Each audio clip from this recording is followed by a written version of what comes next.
Bismillahirrahmanirrahim. Assalamualaikum warahmatullahi wabarakatuh. Selamat pagi, salam sejahtera untuk kita semua. Yang terhormat Ibu Putih Arjanti selaku Kaprodi Fakultas Psikologi UHAMKA. Yang terhormat Ibu Anissa Rizky Andriani selaku dosen pembimbing skripsi Fakultas Psikologi UHAMKA. Dan yang saya hormati teman-teman, semoga selalu diberikan sehat walafiat dan dimudahkan segala perbuatan, urusan, dan lain sebagainya.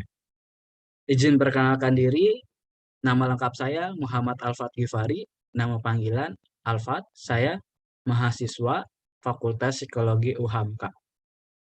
Di sini saya akan memaparkan hasil penelitian untuk konferensi Psikologi UHAMKA tahun 2022 ini dengan judul apakah terdapat pengaruh signifikan antara self-efficacy terhadap academic achievement pada siswa SMAS dari kolom 2 kampus Jaiza Tangerang. Untuk mempersingkat waktu, di sini ada remaja terus kemudian pendidikan, habis itu prestasi. Prestasi ini memiliki dua faktor. Ada faktor internal yang terdiri dari efikasi diri ataupun self-efikasi, motivasi, intelijensi, kecerdasan emosi.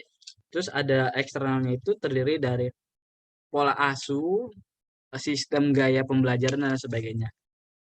Lanjut, dari remaja ini, menurut Sarwono,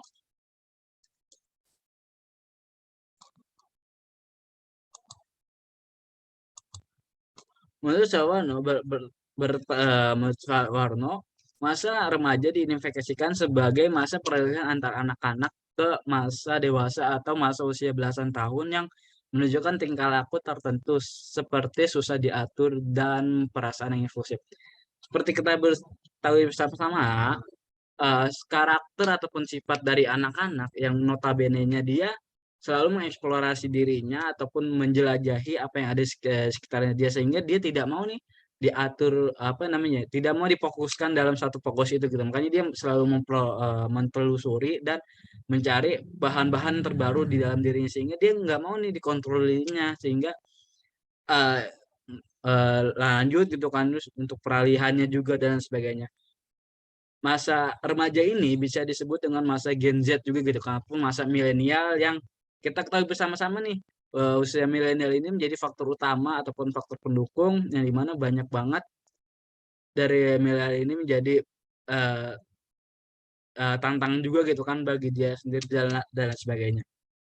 Di dalam pendidikan juga faktor milenial ini menjadi faktor utama yang dimana pendidikan ini adalah bentuk suatu investasi jangka panjang yang tinggi bagi seorang manusia gitu. Pendidikan yang berhasil akan menciptakan manusia yang pantas dan berkelayakan di masyarakat serta tidak menyusahkan orang lain.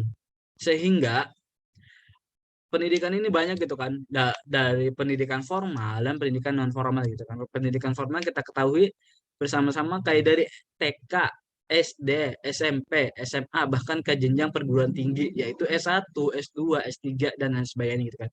Termasuk juga pendidikan non formal dan sebagainya gitu kan. Terus juga selanjutnya ada namanya prestasi akademik gitu kan. Kalau merujuk dari prestasi akademiknya ini ada memiliki dua faktor, yaitu faktor internal ataupun faktor di dirinya sendiri, di individu dia sendiri gitu kan. Yang dimana ada efikasi diri, terus ada motivasi. Efikasi diri ini bagaimana faktor di dalam diri sendiri, sehingga dia menyemangati diri sendiri ataupun mengolah kehidupannya dia sendiri gitu kan. Terus ada motivasi, belajarnya dia apa? Motivasi ini apa sih yang dicapai gitu kan dari hasil yang diinginkan, misalkan dia ingin mencapai apa, dia harus melakukan apa, seperti makanya dia meningkatkan motivasinya dia. Terus ada intelijensi ini ukuran gitu kan, ukuran bagaimana dia memahami suatu pelajaran ataupun suatu yang dia ingin ketahui, sehingga dia bisa menakarnya nih, ataupun dia kalau misalkan semakin tinggi berarti dia intelijensinya ataupun pemahamannya dia semakin baik, karena dari sini mencakup kayak misalkan dia menghafal, memahami sehingga dia mengerti gitu kan. Terus juga ada lagi kecerdasan emosi. Perlu kita ketahui bersama-sama kecerdasan emosi juga menjadi faktor utama sehingga bagaimana sih kita cara memanage emosi kita gitu kan, karena kita jangan sampai melakukan emosi ini menjadi emosi yang negatif karena ada emosi yang positif dan emosi negatif gitu kan dan lain sebagainya.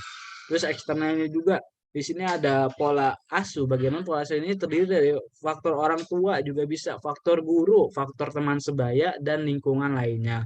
Habis itu ada sistem gaya belajarnya dia, apakah dia selalu menerapkan dia menghafal terus ataupun dia memahami terus sehingga ataupun dia menindaklanjutinya itu seperti apa gitu kan. Terkait teori yang disampaikan ataupun teori yang saya ajukan itu menurut Sains tahun 1991 mendefinisikan self efficacy atau academic self efficacy sebagai kepercayaan individu bahwa individu tersebut dapat melakukan tugas akademik pada tingkat yang dilakukan. Kepercayaan diri terhadap kemampuannya dalam menyelesaikan tugas dan dibutuhkan untuk mencapai prestasi akademik. Sebagai contoh gitu kan, berhubung saya melakukannya di SMA, otomatis jenjang SMA ini seperti apa yang harus didapatkan gitu kan, sehingga dia bisa menyelesaikan tugasnya kayak misalkan dia ujiannya seperti apa, terus dia mendapatkan hasil ujiannya itu ketika nanti dia di bintang pelajarnya itu gitu kan hasil yang diperoleh. Terus menurut Surya Brata tahun 2006 prestasi akademik adalah hasil belajar terakhir yang dicapai oleh siswa dalam jangka waktu tertentu, yang mana di sekolah prestasi akademik siswa biasanya dinyatakan dalam bentuk angka atau simbol. Nah, ini ketika selesai ujian tersebut, otomatis dilihat gitu kan nilainya, nilai akhirnya itu berupa angka yang dimana bisa kita maksud sebagai nilai KKM ataupun nilai rapotnya. Mungkin rata-rata nilai siswanya ini 7,5 ataupun sampai 8 gitu kan. Di bawah sekian berarti dia menandakan nih kira-kira dia layak nggak sebagai bintang pelajar dan lain sebagainya. Kalau misalkan dia lebih dari KKM tersebut, dia dinyatakan sebagai bintang pelajar ataupun hal sebagainya. Nah, terkait alat ukurnya nih, di sini menggunakan self efficacy scale yang terdiri dari 26 item, sedangkan untuk variabel akademik achievement dalam penilaian ini dapat diukur dengan nilai rata-rata rapot yang tadi saya bilang KKM juga gitu kan. Kemudian terdapat hasil uji validitas sebesar 0,24 sampai 0,72 dan nilai uji reliabilitas diketahui convex alpanya 0,9 sehingga data yang diperoleh dalam penelitian ini dianalisis dengan menggunakan teknis regresi linear sederhana dan peroleh hasil R-square-nya itu 0,02 dengan nilai signifikansi sebesar 0,20 atau dalam kurung itu bisa dibilang P lebih besar 0,05. Maka hipotesis yang terkandung dalam penelitian ini ialah tidak terdapat pengaruh yang signifikan antara sertifikasi terhadap academic achievement di SMS dari kolam. Terkait SMS dari kolam ini, dia merupakan boarding school ataupun pondok pesantren di mana notabene ini dari segi bangunnya itu dia jam 4 subuh, selesai sholat subuh dia melakukan dalam bahasa Arab dan bahasa Inggris sesuai dengan per minggunya gitu kan. Terus habis itu dia mulai pelajarannya itu sekitar jam 7 pagi, lanjut sampai jam 3 sore. Itu banyak pelajaran gitu kan, dari pelajaran umum yang ada IPA, IPA-nya itu mungkin IPA-nya itu terdiri dari fisika, kimia dan lain sebagainya. Terus IPS juga sama dari segi akuntansi, sejarah, sosiologi dan sebagainya. Terus ada pelajaran pondok juga gitu kan, kayak dari fikih dan lain sebagainya gitu kan. Terus juga menjadi tolak ukur juga gitu kan ketika dia ujiannya ini dia terdiri dari 2 ujian lisan dan tulisan. Ujian lisannya ini dia memakai bahasa Arab dan bahasa Inggris, kemudian ujian tulisannya ini ada ujian praktek ibadah. Kalau misalkan terkait ujian tulisannya ini dia juga pelajaran pondok juga ada, pelajaran umumnya ada seperti yang tadi IPA dan IPS gitu kan. Mungkin cukup sekian dari saya. Kita sama-sama belajar, kita sama-sama mengetahui, barangkali ada yang salah, kita sama-sama mengoreksi biar nanti ada kebaikan untuk selanjutnya gitu kan. Mungkin cukup sekian dari saya, kurang lebihnya mohon maaf. Billahi fisabilillah haq, fastabiqul khairat. Wassalamualaikum warahmatullahi wabarakatuh.